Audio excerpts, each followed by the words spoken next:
Hello, welcome to Guide London. My name is Nick Salmond. I'm a London Blue Badge tourist guide and a member of the Association of Professional Tourist Guides. One of the nearly 600 members of the Association of Professional Tourist Guides, and they're the people behind the Guide London website. Now, if you joined us earlier in the year during the first lockdown here in the UK, you will know that we produced a number of live broadcasts here on YouTube, on Facebook, and on Twitter. Over 40 broadcasts over 3 months in the summer, which you can find on our YouTube channel. So if you missed any of them, go to YouTube, search for Guide London, and you can find our broadcasts there. They cover all aspects of London, from its history to some of the people who lived here, to some of the great buildings you can visit when you come to London. Now, because London's gone back into lockdown at the moment, we've decided to resurrect our series of broadcasts, and we hope to be bringing you them on a weekly basis every Tuesday at 4 p.m. UK time or 11 a.m. if you're on the East Coast of America. So do join us every Tuesday at this time. Now, we're starting our series with a very special broadcast today to mark a very special anniversary. If you come to London, then one of the places that you must go and visit is Westminster Abbey. It's the top of most tourists' wish lists. It's the place where we crown our kings and queens. We've been doing that for nearly 1,000 years in the Abbey. And it's the place of royal weddings. The Queen herself got married there in 1947, and her grandson, Prince William, got married there in 2011. But it's also a place where people are buried. If you go to the Abbey, you'll find more than 3,000 people are buried within the Abbey, including kings and queens, great scientists, great politicians, great authors, great musicians. But the most important grave in the entire Abbey does not belong to one of those. It belongs to a man whose name, whose identity we do not know, and that is the grave of the unknown warrior. If I show you this picture inside the Abbey, you can see the great Gothic architecture of Westminster Abbey, and then right in the centre of the nave you find the grave, surrounded here by red poppies, the symbol of remembrance in this country. This picture was taken last Wednesday when the Abbey was visited by Her Majesty the Queen, who visited the grave of the unknown warrior and laid a bouquet of flowers as her tribute to all those who have given their lives for their country. The reason the Queen visited this year in particular is because this year marks the 100th anniversary of the funeral and the burial of the unknown warrior that took place in the presence of the Queen's grandfather, King George V, on the 11th of November 1920. Now, we're marking that anniversary with a very special broadcast here today, and I'm delighted to say I'm joined by Ruth Poling, who is a London Blue Badge tourist guide, and she's going to tell us all about the last journey of the unknown warrior as he returned from France to the UK to be laid to rest in the great Abbey of the nation. If you've got any questions for Ruth, just put them in the comments as we go along, and we'll be delighted to try and answer them at the end of the programme. But for now, I'm going to hand over to Ruth, who's going to tell us about the last journey of the unknown warrior. Ruth. Thanks, Nick. And as Nick said, my name is Ruth, and I too am a London Blue Badge guide. I'm very proud to be a member of Guide London. Our job as guides is to tell stories, whether that is explaining a site that we're sharing with visitors, or, as has been the case this year, to tell those stories virtually, to connect people with London at this time when they can't travel. And all the stories we tell as guides are important. Some of the stories are of great momentous events that have changed the city's history. Some are much less famous, stories of ordinary Londoners' lives or lesser known events. Some of the stories we tell are dramatic, some are funny, and some are sad. But the most emotionally powerful story I tell as a guide is that story of the unknown warrior, a single soldier who, through his anonymity, came to represent the hundreds of thousands of British soldiers who were killed during the First World War. That story is now a century old. 100 years ago today, the unknown warrior returned from the battlefield where he fell to home British soil. And 100 years ago tomorrow was the funeral of the unknown warrior, the funeral procession that passed through London, and the beginning of what became known as the Great Pilgrimage to visit the unknown warrior's grave. Compared to these huge events, the story of the unknown warrior begins very quietly, almost 4 years before, during the war itself. And it begins with a man called David Rowton, who was an army chaplain serving at the front. One evening, he came across a very simple wooden cross in a French back garden, which had the words "An unknown British soldier of the Black Watch" just written on it in pencil.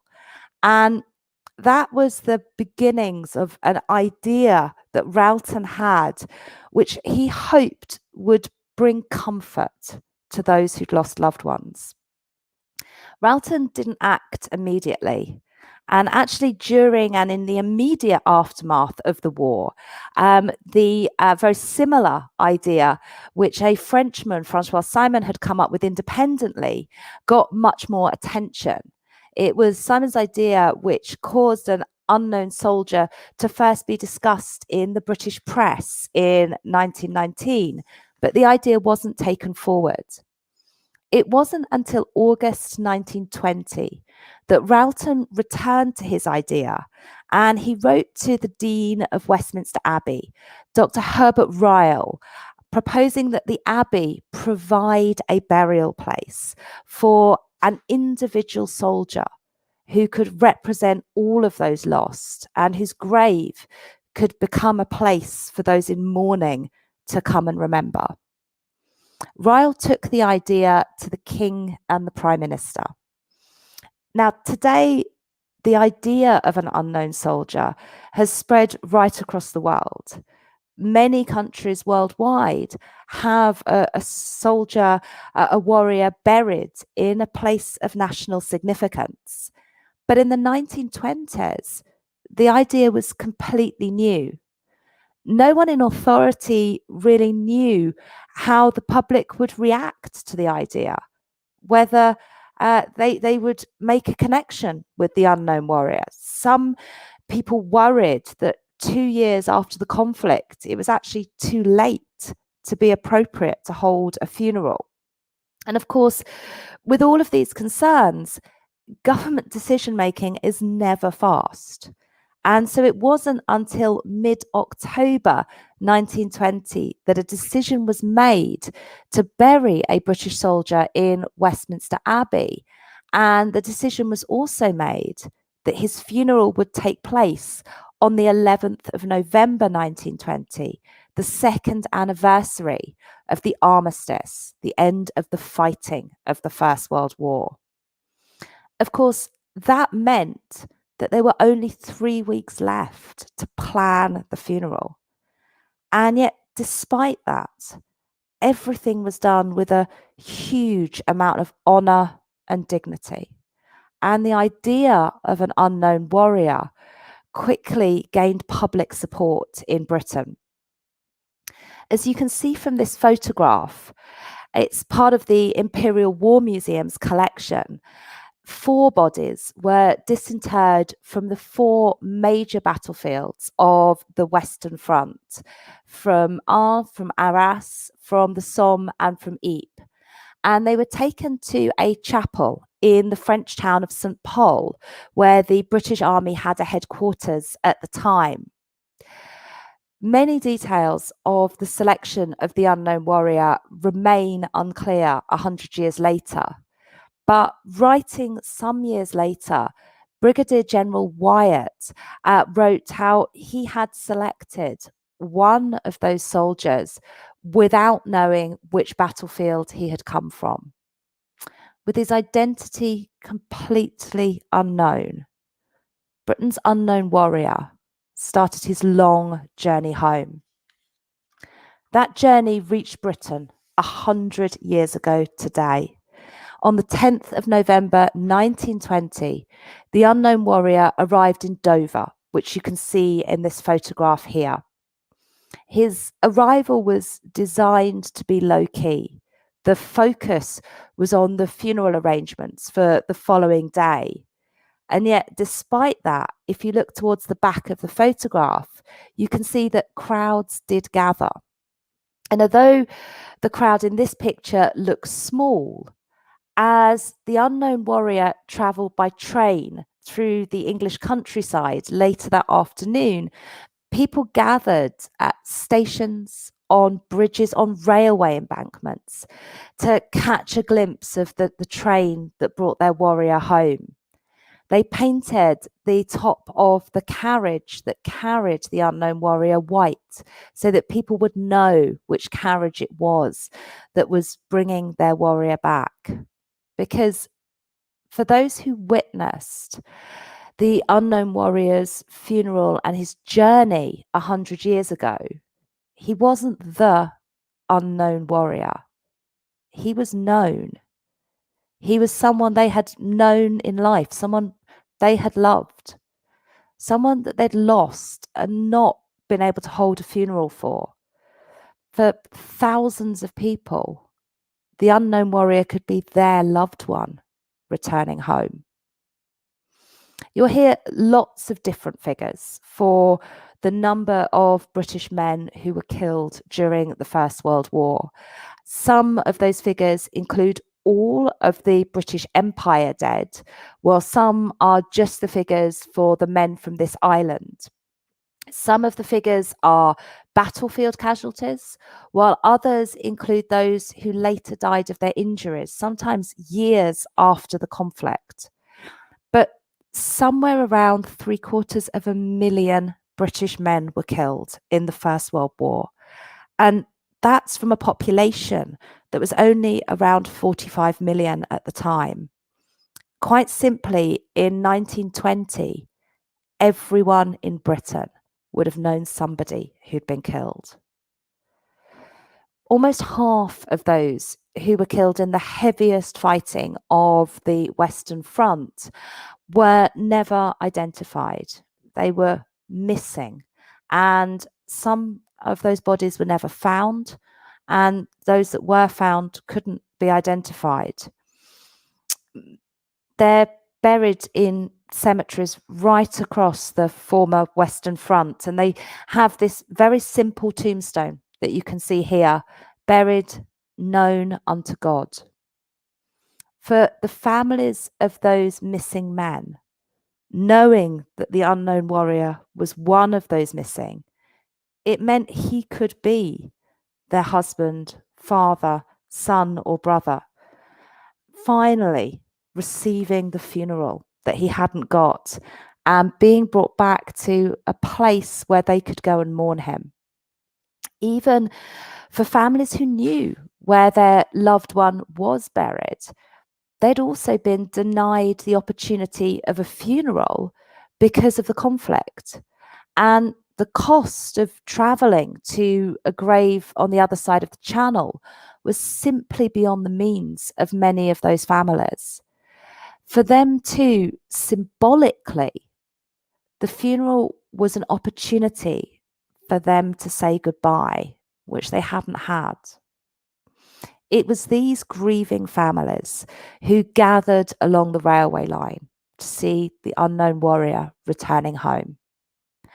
At 8:32 on the evening of the 10th of November, the unknown warrior's train pulled into platform 8 of Victoria Station, where it remained overnight with a guard of honour. And you can still remember that moment today.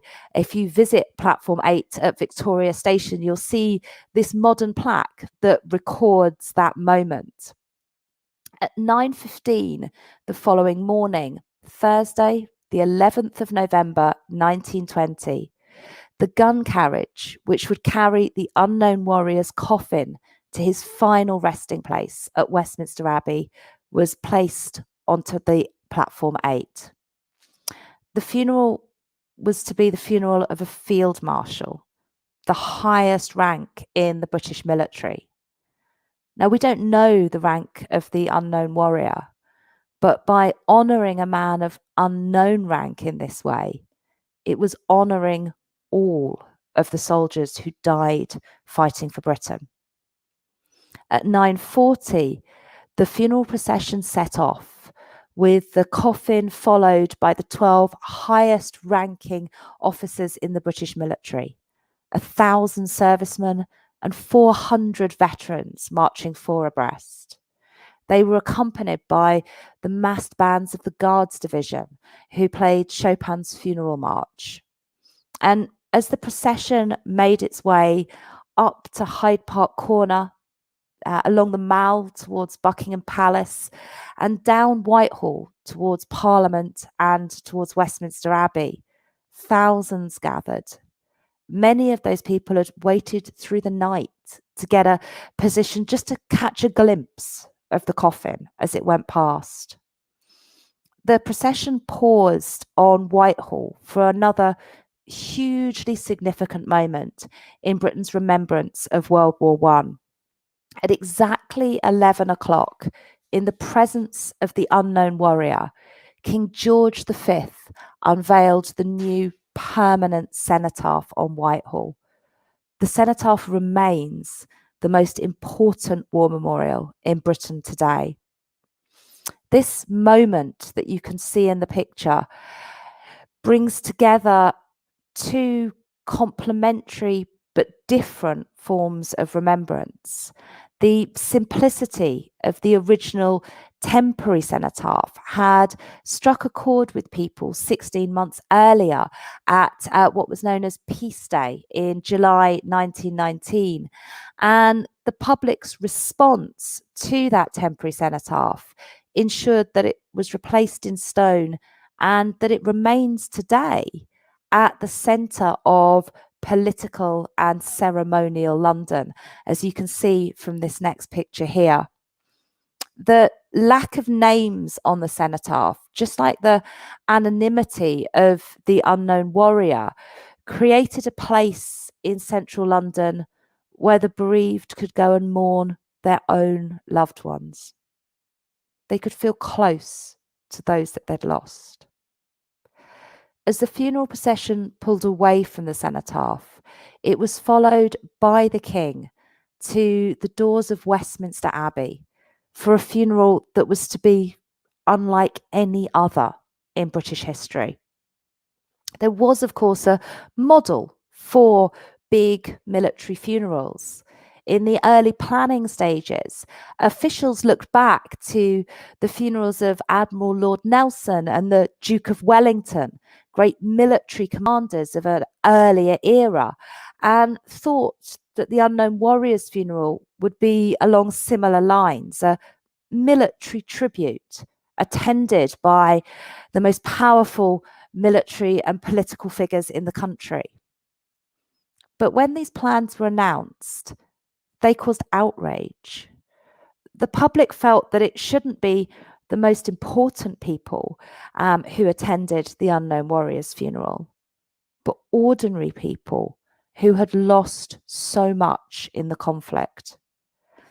In the end, pressure from the public and the press forced members of the House of Commons and the House of Lords to give up their places to the bereaved. It meant that when the unknown warrior entered Westminster Abbey, the church was filled with 1,000 women, wives and mothers of those men who'd been killed. 100 of those women had lost not just their husband, but all of their sons. And they must all have imagined that it was their husband, their son, who was encased in that coffin. Veterans mourning the loss of the men that they'd served with were represented by 100 holders of the Victoria Cross, the highest military honour in this country. And such was the scale of the loss in 1920, that even the Abbey staff were affected. Bill Wolferston, who was one of the choir boys who sang at the funeral service that day, later recollected that he had wondered if it was his older brother Stanley who was inside the coffin, because Stanley had gone to war and not come back. And millions of people across Britain would have been wondering the same thing. They identified the unknown warrior as their loved one. Of course, only a tiny percentage of those who'd been bereaved could actually attend the funeral. And so after the service, the Abbey was open to the public so that they could come and pay their respects before the unknown warrior was buried. By the end of the day, an estimated 40,000 people had visited the open grave. And the press reported at the time that very few of the flowers and cards left were addressed to the unknown warrior. They were addressed by name to husbands and brothers and fathers and sons. For those who'd lost, it wasn't an unknown man in the grave. The visit was a very personal goodbye to their loved ones. The Abbey had planned to conduct the burial 3 days after the unknown warrior's funeral, but so many mourners wanted to come and pay their respects that it actually wasn't until the 18th of November that the unknown warrior was finally laid to rest. By that time, it's estimated that 1.25 million people had visited the grave. And even after the burial, the grave of the unknown warrior remained a place of pilgrimage, a place to be close to and to remember a loved one for so many of those who'd been bereaved. The following year, the original headstone was replaced with the black marble headstone that you see today. And the inscription reminds us of the important place that Westminster Abbey has in our nation's history. Some of the most famous and important people in our history, as Nick said, are buried in the Abbey. And that includes 17 English and British monarchs, making the biblical quotation at the bottom of the gravestone that he is buried among the kings particularly appropriate. Across the world, different countries have buried their unknown warrior in places of national significance. Here in Britain, he's buried in Westminster Abbey with our kings as we honour the soldiers that have died for this country as we would honour our kings. And Britain's unknown warrior has been honoured by other countries as well. In 1921, he was awarded the Congressional Medal of Honor, the highest military honor for valor in the United States. Today, that medal is on display on one of the pillars in the Abbey, very close to the unknown warrior's grave. 2 years later, our Queen's parents were married in Westminster Abbey, and our Queen's mother, whose brother Fergus had been killed in the fighting of the First World War, had her wedding bouquet placed on the grave as a memory and a tribute to her brother and to all of those men who fell at a time when many people were still in mourning, when the memories of those men killed were still very, very fresh. In doing so, the Queen's mother created a royal tradition, which is still with us today. In much more recent years, both Catherine, the Duchess of Cambridge, and Meghan, the Duchess of Sussex's wedding bouquets have been placed on the grave of the unknown warrior. And as Nick showed us at the beginning, at a private ceremony to mark the 100th anniversary, the Queen visited the grave of the unknown warrior last week, and the flowers that were laid for her were a replica of her wedding bouquet. To those 100 years ago, the unknown warrior's grave was a national memorial in the same way that it is to us today. But 100 years ago, it was far more than just a national memorial. The burial of the unknown warrior, just as David Ralton had intended, provided people at the time with a deeply personal connection, with a place to mourn and to remember those that had been killed. I think it's very difficult 100 years on to put ourselves in their shoes, to understand the depth of feeling from a people who were reeling with collective and deeply personal grief. But this story remains incredibly powerful. And this story connects us not just to the unknown warrior, but to those people who mourned him 100 years ago. Ruth, thank you so much. That is an amazing story, isn't it? And I know it's difficult for us to imagine 100 years on, but the First World War did affect every single family in the land, didn't it? You mentioned the Queen's mother lost her brother. I know my grandmother lost a brother in the First World War, so there was almost every family was affected in some way. Yeah, absolutely. I mean, you're talking 750,000 men in a population of 45 million. So there were families who had absolutely catastrophic losses, those women who lost their husbands and all of their sons. But everybody was affected in some way, whether, it may have been a cousin rather than a brother. It may have been a work colleague. If you walk around Britain today, we often don't even notice them anymore. But huge numbers of workplaces have war memorials. And so you would have walked past every day that list of names of men who were killed, and they weren't just names. They were people that you'd met on a tea break at work. And so these were real people that people could put faces to. And tell us, Remembrance Day in this country is the 11th of November, so tomorrow. So tell us why the 11th of November is such a significant day.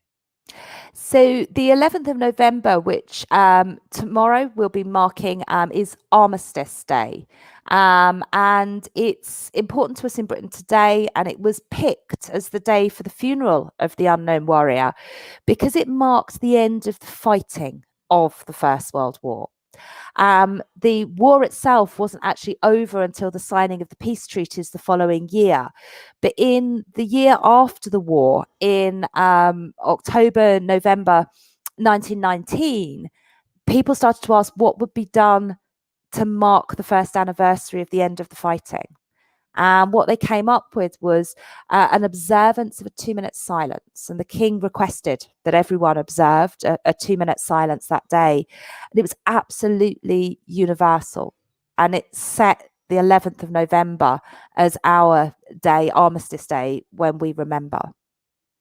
Brilliant. Thank you so much for that very moving story. Lots of very nice comments posted here on Facebook and on YouTube. I know you know a lot more about Remembrance in this country, and I know that you do your own virtual tour on Remembrance. So if people need to get in touch with you, probably the best thing to do is to go to the Guide London website, guidelondon.org.uk. Up the top here, you've got a search button.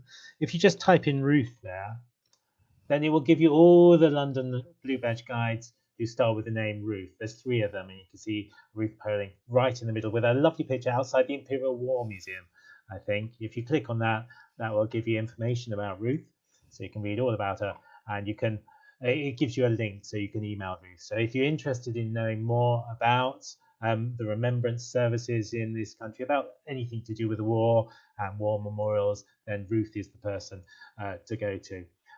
If you're on the website, you can also search for tours. If you go to the tours button, you'll see a large number of tours which our Blue Badge tourist guides offer. Remember, we have over 600 London Blue Badge tourist guides represented on the Guide London website. And a lot of our tours at the moment, because we're in lockdown, because you can't actually come and see the places yourself. A lot of the tours are offered as virtual tours. So, for instance, if I find a relevant tour, we can click on it, say the British Military History Tour, which is very appropriate for today's talk. Gives you a little idea about what you can expect in a tour. And there is a contact us form down the bottom. So if you're interested in doing one of these tours, either in person when the lockdown lifts, and we hope it will be lifting soon, or as a virtual tour, just fill in the details and tick the box to say what side of tour you're interested in. So there is a virtual tour option on most of our tours. You just fill that in, send that off, and 3 of our guides will be selected, and they will contact you to tell you the sort of tours that they can offer and sort of the costs that would be involved. So thanks again to everyone for watching today. Thank you so much to Ruth for telling that story of the unknown warrior so movingly, and thank you all for watching. We hope to be back next Tuesday at the same time, 4 in the afternoon. So please join us then for more from Guide London. But for Ruth and for myself, for the moment, it's very goodbye to you.